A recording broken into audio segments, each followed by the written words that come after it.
turun surat yang lain, nggak ada surat yang lain. Kita tahu surat Al-Quran jumlahnya ada berapa Bapak Ibu? 114 surat.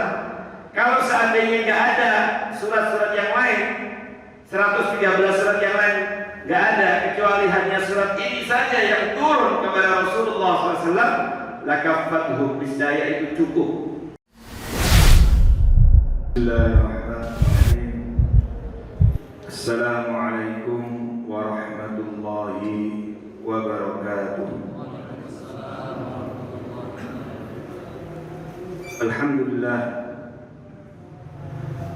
alhamdulillah wa kafa, wassalatu wassalamu ala nabiyil mujtaba Sayyidina Muhammad bin Abdullah Mustafa wa ala alihi wa ashabihi ahli sidqi wal wafa. Amma ba'd, faqala ta'ala fi kitabil karim, a'udhu billahi minasyaitanir rajim. Bismillahirrahmanirrahim. Wal 'asr innal insana lafi khusr illa alladhina amanu wa 'amilus solihati wa tawasaw bil haqqi wa tawasaw bis sabr. Shadaqallahul 'azim. Ma'asyiral muslimin wal muslimat, hafizakumullah. Alhamdulillah, kembali Allah Subhanahu wa taala memberikan nikmat kepada kita untuk bisa terus berinteraksi dengan kitabullah, berinteraksi dengan Al-Quran melalui kajian tafsir pada kali ini. Dan kita berdoa semoga ayat-ayat Allah Al-Quran yang kita kaji, kita tadabburi, semoga dapat memberikan syafaat kepada kita di yaumil qiyamah, dan kita dimuliakan, diberkahi oleh Allah Subhanahu wa taala melalui interaksi kita dengan kitabullah al-mubarak, kitab suci yang disifati oleh Allah sebagai mubarak, yang diberkahi. Ma'asyiral muslimin ummatul Quran, hafizakumullah. Sebelumnya telah dikaji surat Al-'Asr, tapi ada beberapa durus dan ibar yang perlu kita sempurnakan yang ada pada surat yang pendek, hanya terdiri dari 3 ayat, tapi ada yang perlu kita perjelas, kita sempurnakan agar keluar dari majelis ini benar-benar kita dapat menikmati dan memahami dengan baik kandungan dan pesan-pesan Allah yang terkandung dalam surat ini, dan Allah Subhanahu wa taala mudahkan untuk mengamalkannya. Amin ya rabbal alamin. Surat Al-'Asr ini adalah merupakan salah satu surat yang mendapatkan perhatian besar dari manusia-manusia terbaik. Suratnya pendek, hanya 3 ayat, tetapi dia menggambarkan tentang manhaj syamil lil hayat, menggambarkan tentang metode dan sistem yang integral dalam menjalani kehidupan ini. Singkat, padat, pendek, tapi kandungannya luar biasa. Makanya sampai-sampai Al-Imam Asy-Syafi'i rahimahullah, sebagaimana dikutip juga oleh Imam Ibnu Katsir dalam tafsirnya, dalam kitab tafsir Ibnu Katsir, Al-Imam Asy-Syafi'i pernah mengatakan, "Lau tadabbaran nas hadhihi surah lawasi'ahu." Kalau seandainya seluruh umat Islam, seluruh kaum muslimin, kita semuanya bersungguh-sungguh mentadaburi surat ini, mengkajinya, memahami ayat demi ayatnya, kandungan yang terdapat di dalamnya, maka kata beliau rahimahullah Imam Syafi'i, lawasi'atu, niscaya cukup untuk menjadi pegangan hidup, cukup untuk menjadi panduan, guidance dalam menjalani kehidupan ini. Jadi gak perlu yang lain. Begitu integral dan universalnya kandungan surat yang pendek ini. Ada riwayat yang lain dalam beberapa referensi disebutkan kalau seandainya tidak turun surat yang lain, nggak ada surat yang lain. Kita tahu surat Al-Quran jumlahnya ada berapa Bapak Ibu? 114 surat. Kalau seandainya nggak ada surat-surat yang lain, 113 surat yang lain, nggak ada kecuali hanya surat ini saja yang turun kepada Rasulullah SAW, lakafathum, niscaya itu cukup untuk menjadi pedoman hidup, cukup untuk menjadi petunjuk, cukup untuk menjadi panduan.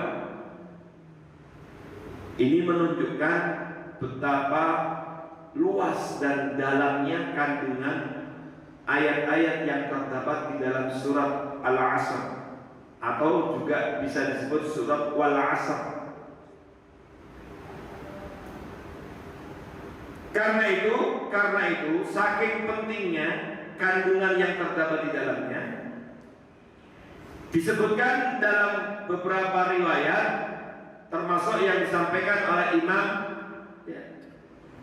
atau Brani dan yang lainnya. Al-Baihaqi meriwayatkan ada satu kebiasaan di antara para sahabat radhiyallahu anhum. Apa?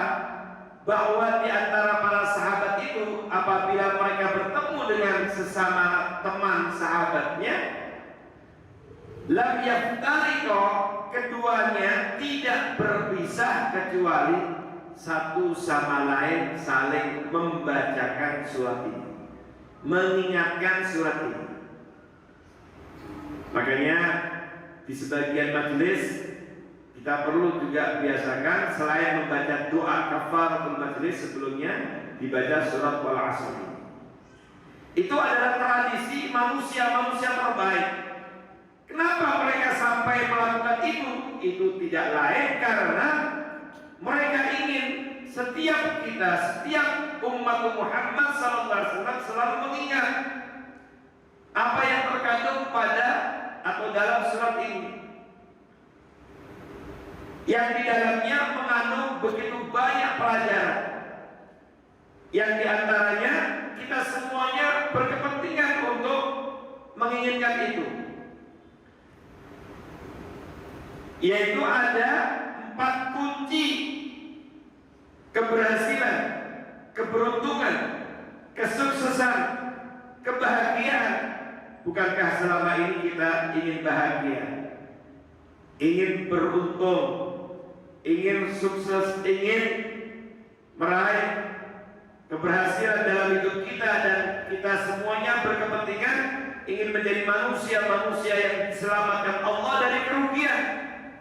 Kalau jujur kita menginginkan itu, maka inilah panduan, pedoman yang harus kita amalkan dalam kehidupan kita. Yaitu ada 4 yang Allah sampaikan kunci kebahagiaan, keberuntungan dan kemenangan itu. A'udzu billahi minasyaitonir rajim. Bismillahirrahmanirrahim. Wal 'asr, demi masa, innal insana lafi khusr, sesungguhnya manusia benar-benar berada dalam kerugian, illal ladzina amanu wa 'amilus shalihat wa tawassaw bil haqqi wa tawassaw bis sabr. Orang-orang yang dikecualikan dari kerugian dalam urusan apapun, kerugian dalam kehidupan rumah tangga, kehidupan sosial, kerugian dalam urusan ekonomi, kerugian dalam urusan kehidupan berbangsa bernegara. Siapa yang dikecualikan? Ada 4 orang-orang yang memiliki sifat inilah yang akan diselamatkan dari kerugian. Ada 4 kriteria yang menyelamatkan dari kerugian. Yang pertama adalah illal ladzina amanu, yaitu bagaimana kita terus menjaga, memelihara, dan secara berkesinambungan kita terus perkuat keimanan kita, al-iman. Yang kedua adalah al-amal saleh, amal saleh. Yang ketiga watawasau bil haqqi watawasau bis sabr, yaitu semangat untuk saling mengingatkan dalam menetapi kebenaran, yaitu semangat untuk menularkan kesolehan kepada orang lain. Dimulai dari keluarga kita, masyarakat kita, tetangga kita. Wa tawasau bis sabr, dan semangat saling wasiat mewasiati untuk sadar. Inilah 4 kunci kemenangan, keberhasilan, keberuntungan dalam urusan apapun.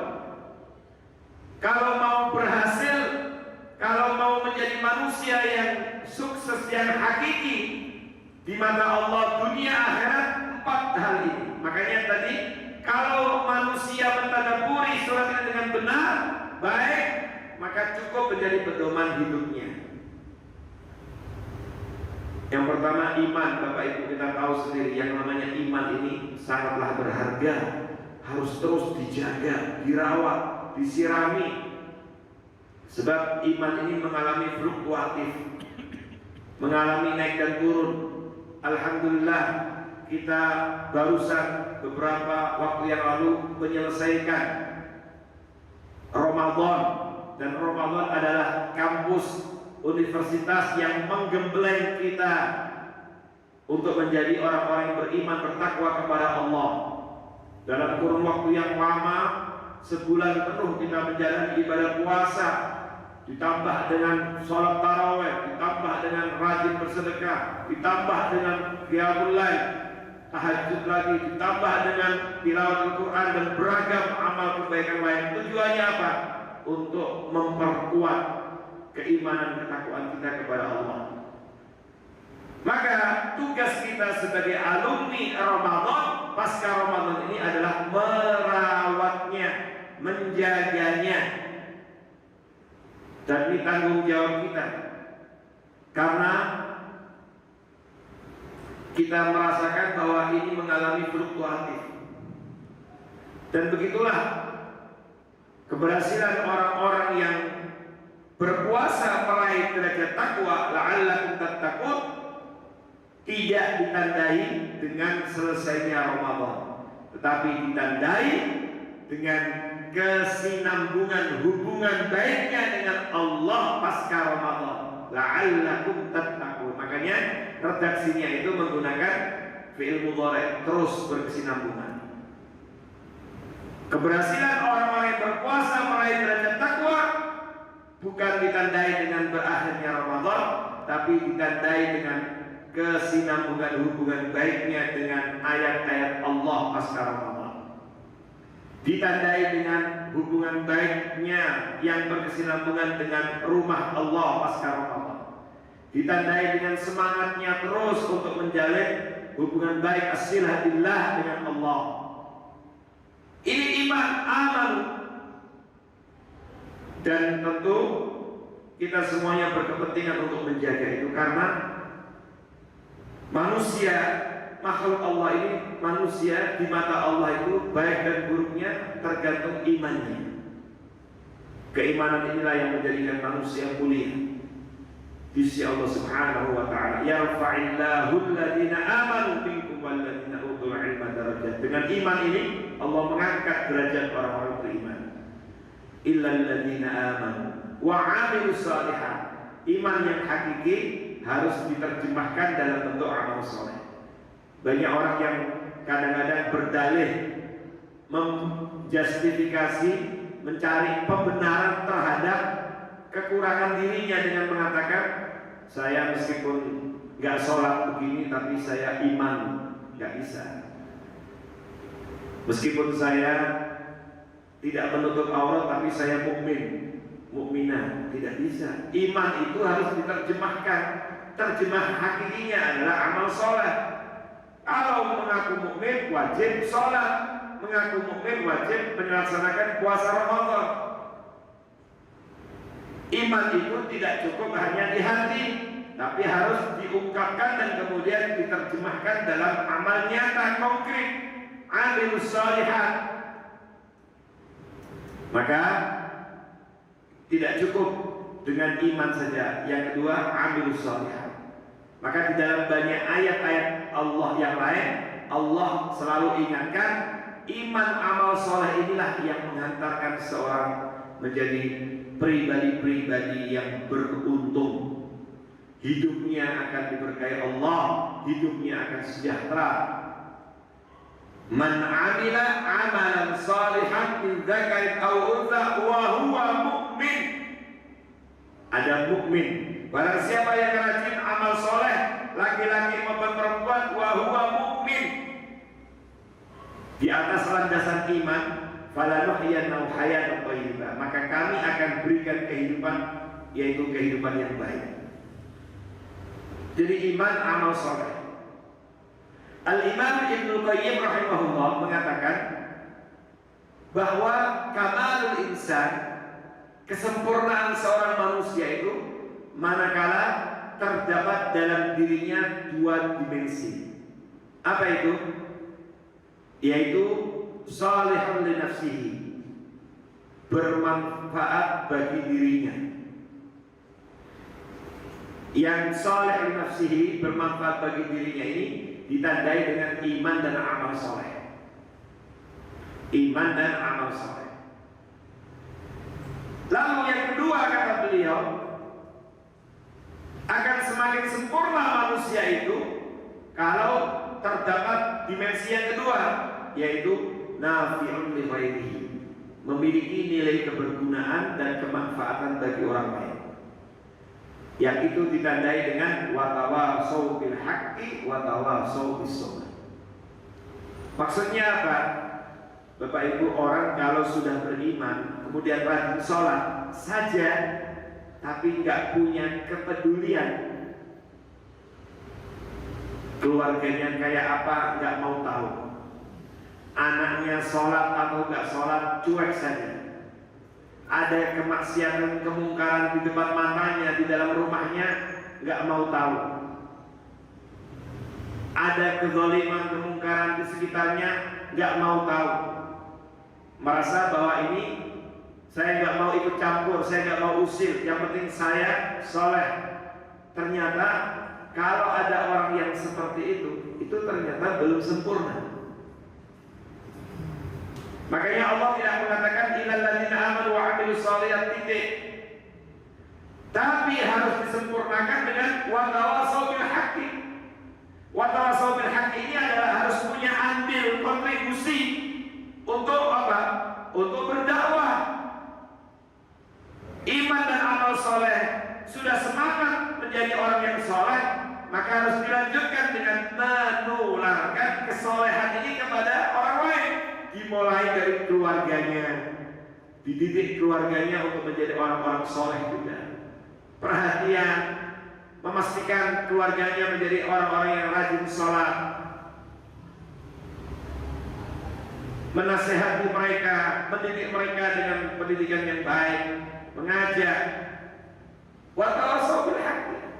Wa tawasau bil haqqi itu adalah semangat untuk mendakwahkan Islam, semangat untuk menularkan kesolehan. Jadi harus ada kontribusi, andil, nggak boleh cuek. Makanya di dalam Al-Quran Allah ingatkan, wa ma kana rabbuka liyuhlikal qura bidzulmin wa ahluha muslihun. Yang akan menjamin Indonesia ini akan tetap ada, terus ada, bukan karena adanya orang soleh saja, tapi karena orang solehnya juga aktif untuk menularkan kesolehan kepada orang lain. Makanya Allah berfirman, wa ma kana rabbuka liyuhlikal qura, dan Rabbmu, Tuhanmu tidak akan menghancurkan suatu negeri. Indonesia ini tidak akan dibinasakan, tidak akan dihancurkan oleh Allah karena kezaliman. Wa ahluha muslihun, sementara penduduknya itu masih semangat rajin untuk melakukan perbaikan, islah. Allah tidak mengatakan wa ahluha salihun, sementara penduduknya itu soleh. Maka banyak para ulama mengatakan tidak cukup seseorang itu hanya soleh untuk dirinya saja. Makanya Imam Ibnu Qayyim mengatakan akan sempurna manusia itu kalau selain soleh untuk dirinya, tapi juga nafi'un li ghairihi, memiliki nilai kemanfaatan, bermanfaat untuk orang lain. Apakah dengan ilmunya, apakah dengan ide gagasannya, Apakah dengan keahliannya, apakah dengan tenaganya? Ada orang yang mungkin mau nyumbang nggak bisa, tapi dia punya tenaga. Saya siap membantu dengan tenaga saya. Bagus. Apakah juga dengan hartanya? Dia tidak punya waktu, tidak punya ini, tapi dia punya kelebihan harta. Saya mau bantu sumbang dengan harta saya. Apakah dengan apapun? Coba lihat kehidupan Rasulullah SAW dan para sahabat. Para sahabat itu kemampuan finansialnya nggak sama. Coba lihat, apakah seluruh sahabat itu kaya semua? Enggak. Dan begitulah sunnatullah, manusia nggak ada yang sama. Allah berbagi rezeki itu sesuai dengan ketentuannya. Tapi yang kita lihat dalam kehidupan para sahabat adalah apapun yang sudah Allah takdirkan dalam kehidupan mereka, mereka semuanya memiliki semangat ghirah untuk memberikan andil dan kontribusi membantu dakwah Rasulullah SAW. Maka kita mengenal ada sahabat Abu Hurairah radhiyallahu anhu. Miskin, hidupnya di masjid. Nabi menyiapkan kamar-kamar di sekitar Masjid Nabawi, tinggal di situ. Kontrak nggak bisa, mau bangun rumah nggak bisa. Akhirnya negara hadir membantu. Nabi menyiapkan rumah-rumah, kamar-kamar di sekitar Masjid Nabawi, dibantu secara finansial kehidupannya, disupport, dijamin. Tapi dia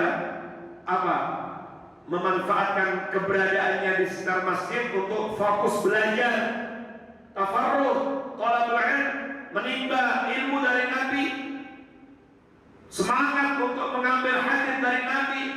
Sahabat-sahabat senior didatangi, diambil hadisnya. Maka lulusan orang-orang sahabat-sahabat yang tinggal di masjid yang dikenal dulu dengan ahli suffah, banyak yang kemudian menjadi ahli hadis dan kemudian mengenalkan Islam kepada kita melalui periwayatan hadis. Dan Abu Hurairah salah satunya, alumni terbaiknya, tercatat namanya sebagai sahabat yang nomor 1, ranking 1 dalam periwayatan hadis, mengalahkan Sayyidina Abu Bakar As-Siddiq, mengalahkan Umar bin Khattab radhiyallahu anhu, mengalahkan Sayyidina Utsman, mengalahkan Sayyidina Ali dalam periwayatan hadis. Coba bayangkan, beliau tidak minder meskipun bukan orang kaya, tapi dia mendedikasikan dirinya untuk bisa berkhidmah untuk Islam, beramal untuk Islam melalui periwayatan hadis. Ada 5.000 lebih hadis yang diriwayatkan oleh Abu Hurairah radhiyallahu anhu. Ada juga sahabat yang seperti Bilal bin Rabah, kulitnya hitam, dari Habasyah, Ethiopia, juga miskin tapi tidak minder, dikenal sebagai muadzin Rasul sallallahu alaihi wasallam, muadzinnya Rasulullah SAW. Tugas yang sepertinya kelihatannya biasa-biasa saja, tetapi luar biasa. Ketika Rasulullah SAW wafat, diminta untuk melanjutkan, nggak siap. Akhirnya beliau pergi ke daerah Suriah sana, Syam, karena beliau nggak sampai hati. Kalau Nabi sudah wafat, beliau tidak ingin julukan sebagai muadzin Rasul itu, muadzinnya Rasul itu kemudian berubah, dan beliau nggak bisa selalu ingat Rasulullah kalau azan nangis. Maka beliau pergi berdakwah ke luar negeri, dan suatu ketika beliau dipaksa, ketika mengunjungi Madinah, dipaksa untuk azan lagi. Pada saat itu beliau nggak mau, tapi kemudian dipaksa, akhirnya beliau azan. Begitu kembali setelah sekian tahun tidak azan, kemudian azan, semua penduduk Madinah yang mendengar azan yang tidak asing lagi itu kemudian menangis. Ada Hasan bin Thabit, seorang sahabat yang punya andil kontribusi dengan gubahan-gubahan syairnya. Kalau sekarang mungkin seperti seniman dengan gubahan-gubahan syairnya yang mampu membangkitkan semangat perjuangan Islam.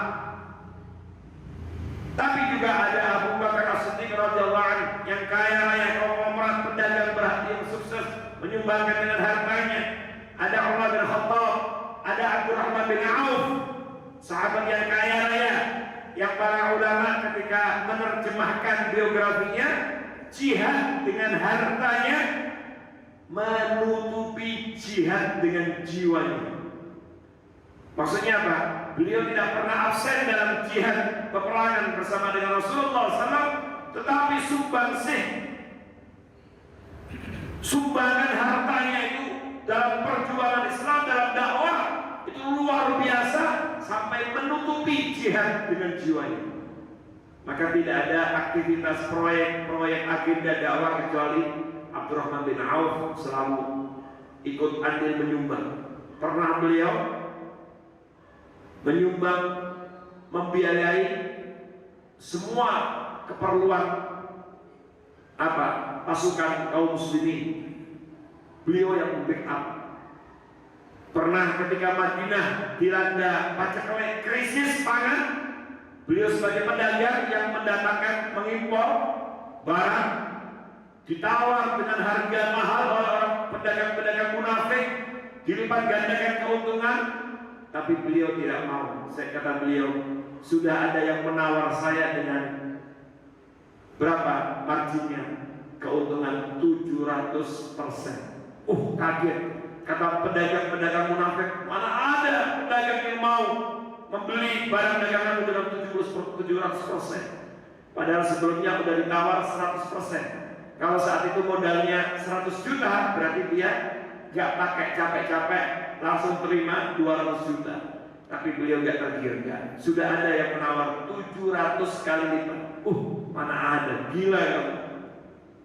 Akhirnya beliau bilang, Allah yang menawar. Maka kemudian diberikan secara gratis kepada penduduk Madinah. Bukankah Allah sendiri yang menyampaikan, mathalul ladzina yunfiquna amwalahum fi sabilillah kamathali habbah anbatat sab'a sanabila fi kulli sunbulatin mi'atu habbah wallahu yudha'ifu liman yasha. Allah bisa melipat gandakan 700 kali lipat. Bahkan lebih daripada itu, Allah melipat gandakan kepada orang yang Ia kehendaki. Beliau yang mensupport dan menjamin kehidupan istri-istri Nabi sepeninggal Rasulullah SAW. Pernah beliau membagi kepada para veteran perang Badar, alumni perang Badar, dikasih uang masing-masing 400 dinar dan seterusnya. Banyak sekali sumbangsi. Itu pun sudah begitu banyak sumbangannya. Begitu beliau meninggal dunia, telah juga meninggalkan begitu banyak kekayaan bagi anak cucunya, bagi keluarganya, ahli warisnya. Ribuan onta, ribuan kambing, banyak sekali. Emas perak bergelimang. Allah berkahi terus sampai. Ada juga yang mungkin memberikan kontribusi dengan gagasannya, ide-ide cerdasnya. Ingat perang Khandaq, Bapak Ibu, perang Khandaq atau Al-Ahzab yang diabadikan Allah dalam surat Al-Ahzab. Siapa yang punya ide menggali parit? Adalah sahabat Salman Al-Farisi yang aslinya dari Persia. Lalu beliau menyampaikan ide gagasan kepada Rasulullah SAW karena perang Ahzab itu perang kaum muslimin dikepung, berhadapan dengan koalisi besar. Ada orang kufar Quraisy, lalu ada orang Yahudi yang berkhianat, ada juga orang-orang munafik yang ada di Madinah. Rupanya diam-diam mereka menjalin komunikasi kerjasama dengan musuhnya. Makanya yang seperti ini nggak usah heran kalau ada sekarang orang Islam yang membenci Islam sendiri. Ada orang Muslim mengatakan Muslim tapi tidak suka dengan Islam. Itu gak usah heran. Zaman Nabi juga ada. Malah yang melawan ajaran Islam malah orang Islam sendiri. yang bersekongkol dengan musuh-musuh Islam, malah orang Islam sendiri ada pada zaman Nabi. Itu yang dikenal dengan orang-orang munafik. Makanya Bapak Ibu, surat orang munafik itu diceritakan oleh Allah dalam Al-Quran dalam banyak tempat, banyak ayat untuk menjadi warning bagi kita. Di awal-awal surat Al-Baqarah itu sampai 13 ayat. Wa minan nas may yaqulu amanna billah, dan seterusnya 13 ayat. Untuk orang beriman cukup 5 ayat. Untuk orang kafir 2 ayat. Begitu giliran orang munafik 13 ayat. Lalu ada surat Al-Anfal, ada surat At-Taubah. Makanya di antara nama lain surat Taubah adalah Al-Kashif, yaitu yang membuka kedok orang-orang munafik. Bahkan ada satu surat khusus namanya surat apa? Al-Munafikun. Surat Al-Munafikun. Bajunya, namanya, tampilannya Muslim, tapi hatinya busuk. Di belakangnya bersekongkol dengan musuh Islam, menyerang Islam, membuli Islam, mengadu domba Islam, mengadu domba kaum muslimin dan seterusnya. Nah, ini yang harus diwaspadai. Nah, jadi begitu. Karena itu watawasau bil haqqi watawasau bis sabr. Jadi tidak cukup seorang itu soleh hanya untuk dirinya, tapi dia akan sempurna sebagai seorang muslim kalau juga nafi'un li ghairihi, bermanfaat bagi orang lain dengan apapun. Bapak Ibu Alhamdulillah, kita kaitkan dengan kita sebagai alumni Ramadan, karena baru selesai Ramadan.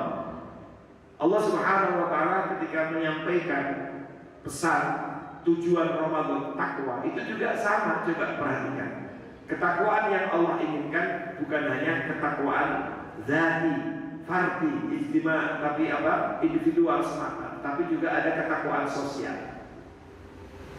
Jadi Allah tidak mengharapkan dengan puasa Ramadan itu kita hanya soleh untuk diri kita saja, tapi kita lulus dari Ramadan juga menjadi orang-orang yang memiliki ketakwaan sosial. Makanya ukuran alumni Ramadan itu berhasil sukses menjadi manusia bertakwa itu ada 3. Yang pertama, kuatus billah, hubungan dengan Allahnya kuat, terus berkesinambungan. Jangan selesai Ramadan selamat tinggal Al-Quran, selesai Ramadan selamat tinggal masjid, tapi terus semakin rajin. Makanya para ulama sepakat, ada banyak ungkapan-ungkapan di dalam beberapa referensi, tanda Allah menerima ibadah hambanya adalah al-hasanatu ba'dal hasanah, hadirnya kebaikan demi kebaikan pasca penunaian ibadah itu. Jadi kalau habis Ramadan kok sholatnya semakin malas, habis Ramadan ke masjidnya juga semakin malas, habis Ramadan malah malas ibadahnya, ada tanda-tanda besar. Jangan sampai kita termasuk orang yang diamini oleh Nabi ketika malaikat Jibril mendoakan keburukan bagi orang yang semacam ini. Ada sebuah hadis yang diriwayatkan Imam Ibnu Khuzaimah dalam Sahihnya. Hadis ini disahihkan Syalbani, ada di Sahih Tirmidzi dan yang lainnya. Suatu ketika Rasulullah SAW naik mimbar Nabi itu ada tangganya. Nah, kalau Bapak Ibu haji atau umroh biasanya ke Masjid Nabawi itu kan masih ada itu mimbar Nabi tinggi itu kan. Makanya Raudhah itu adalah antara mimbarku dan rumahku. Rumah Nabi itu yang sekarang makom Rasulullah SAW, dikubur di situ Rasulullah, Abu Bakar As-Siddiq itu rumahnya, itu mimbar. Nah, suatu ketika Nabi naik mimbar, begitu naik tangga pertama, Nabi mengatakan amin. Naik tangga kedua, amin.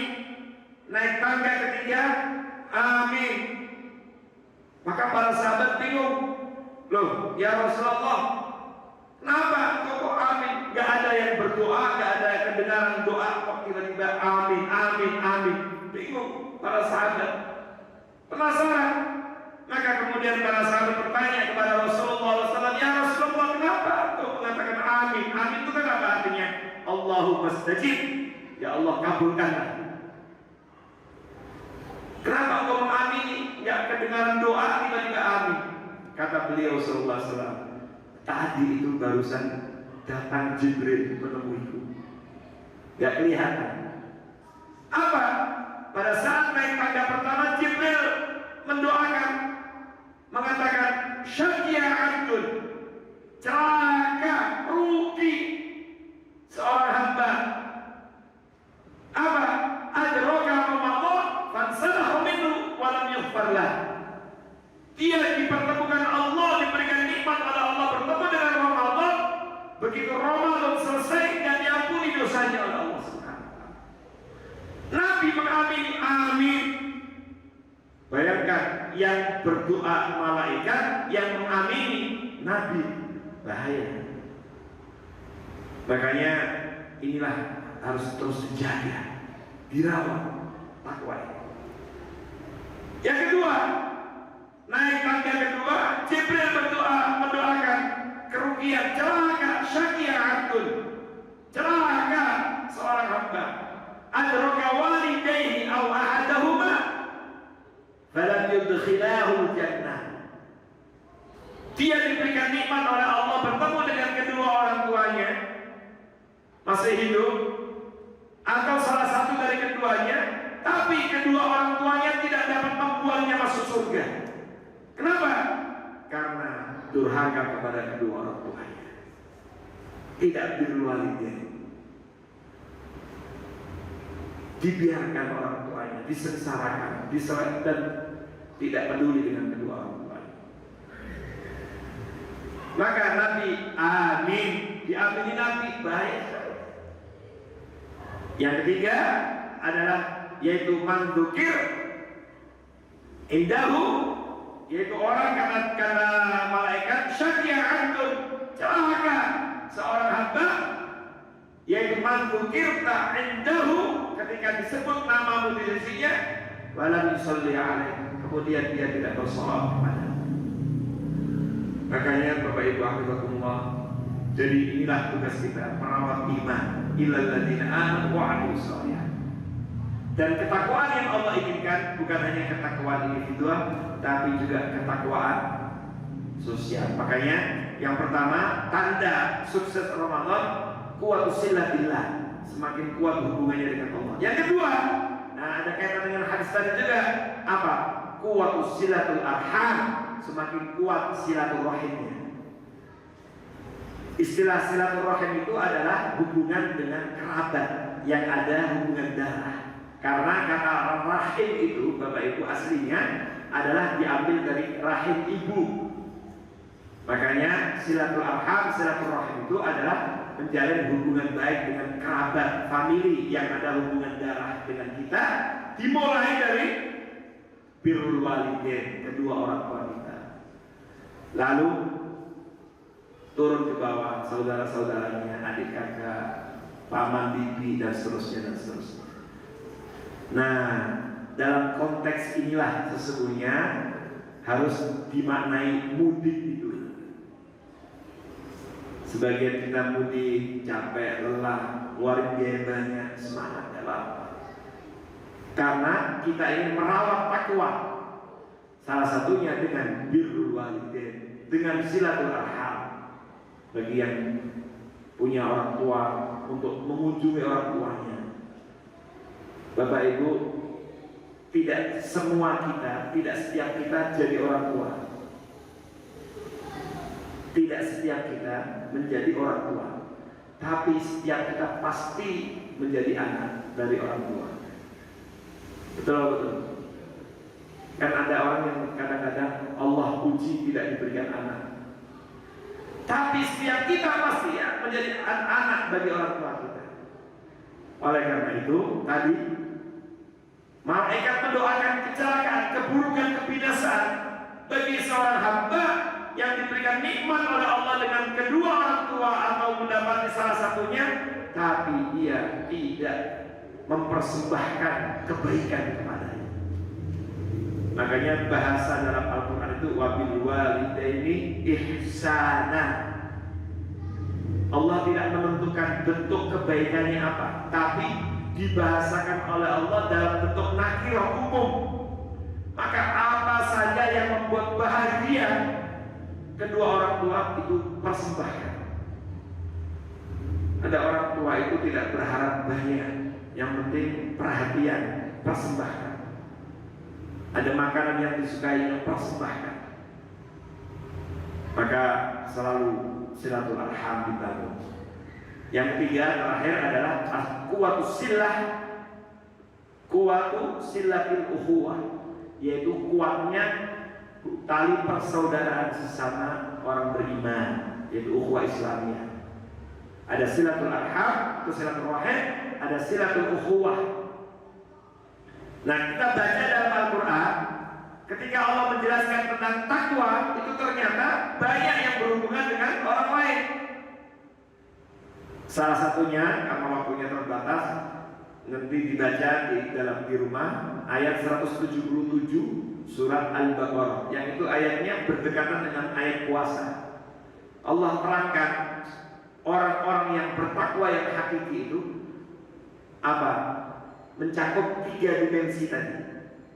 Kuat hubungannya dengan Allah, kuat silah billah, kuat silatul arham, kuat hubungannya dengan kerabatnya, keluarganya, kemudian kuat silatul ukhuwah, kuat hubungan dengan sesama saudara seiman seakidah, termasuk kepada orang manusia yang lain. A'udzubillahi minasyaitonir rajim.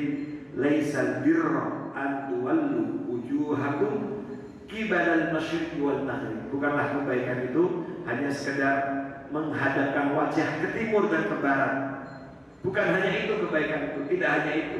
Walakinnal birra man amana billahi wal yaumil akhir wal malaikati wal kitab wan nabiyyin. Tapi kebaikan itu ada dimensi iman, rukun-rukun iman. Ini kaitan dengan hubungan baik dengan Allah. Kemudian diterjemahkan iman dalam bentuk sholat, wa aqamas shalah wa ataz zakat. Allah akan sampaikan, walakinnal birra man amana billahi wal yaumil akhir wal malaikati wal kitabi wan nabiyyin. Tapi juga apa? Wa atal mala ala hubbihi dzawil qurba wal yatama wal masakin was-sa'ilin wa ibnas-sabili was-sa'ilin wa fil riqab. Dan juga apa? Rajin berbagi. Dimulai dari dzawil qurba, keluarga dekatnya. Nah, inilah silaturahim itu. Kerabat dekatnya ikut mendapatkan nikmat, berbagi, punya kelebihan harta, adik kakaknya, kerabatnya juga mendapatkan bagian. Wa atal mal ala hubbi dzawil qurba. Ini silatul arham. Karena yang namanya birrul walidain, silatul arham itu dengan memenuhi kebutuhannya, memberikan kemudahan urusannya. Kalau ada kesulitan ekonomi dibantunya. Wa atal mal ala hubbi dzawil qurba wal yatama wal masakin wa ibnas sabil was-sa'il wa fil riqab. Termasuk ada alokasi untuk anak yatim, miskin, orang-orang yang meminta-minta, ibnu sabil. Ini kaitan dengan silatul ukhuwah. Wa aqamas shalah wa ataz zakah. Wa aqamas shalah tadi kaitan dengan kuat silah billah. Wa ataz zakah. Ini juga ada hubungannya dengan silatul arham dan silatul ukhuwah. Wal mufuna bi ahdi idza ahadu. Menepati janji, ini kaitan dengan silatul ukhuwah. Wasabirina fil ba'sa wad dharra wa hinal ba's, juga sama, bisa silatul arham, bisa silatul ukhuwah. Ulaika alladziina shadaqu, mereka lah orang-orang yang jujur imannya, benar-benar beriman. Wa ulaika humul muttaqun, dan mereka lah orang-orang yang benar-benar bertakwa. Nah, inilah alumni Ramadan yang telah meraih derajat takwa, maka kehidupannya pasca Ramadan, hubungan dengan Allah semakin baik, hubungan dengan kerabat saudara-saudaranya, dengan orang tuanya, adik kakaknya, paman bibinya semakin baik. Dan di sini kita maknai mudik itu hubungan dengan sesama saudaranya seiman, seakidah, tangganya, mukmin yang lain juga semakin baik. Innamal mu'minuna ikhwah. Maka orang-orang semacam inilah yang layak, pantas disebut sebagai orang takwa dan akhirnya nanti mendapatkan kebahagiaan di dunia dan akhirat dan pasti akan dimasukkan ke dalam surga Allah Subhanahu wa taala. Semoga Allah mudahkan kita untuk mengamalkannya, karena begitulah para ulama mengatakan bahwa kebahagiaan dunia akhirat itu dibangun di atas dua bangunan utama, pilar utama, al-ikhlas lil haq, ikhlas kepada Allah, dan al-ihsan lil khalq, dan berbuat baik kepada sesama, dan itulah takwa. Semoga Allah Subhanahu wa taala menerima seluruh amal ibadah kita, dan semoga Allah pertemukan kita kembali dengan Ramadan di tahun-tahun mendatang, dan Allah mudahkan kita untuk mengamalkan pesan-pesan Allah dalam surat Al-Asr ini, yaitu pesan iman, amal soleh, tawassul bil haq, tawassul bis sabr. Aku qouli hadza astaghfirullahi wa lakum. Aku dengan baca doa kafaratul majlis. Subhanakallahumma wa bihamdika asyhadu an la ilaha illa anta astaghfiruka wa atubu ilaik. Assalamualaikum warahmatullahi wabarakatuh.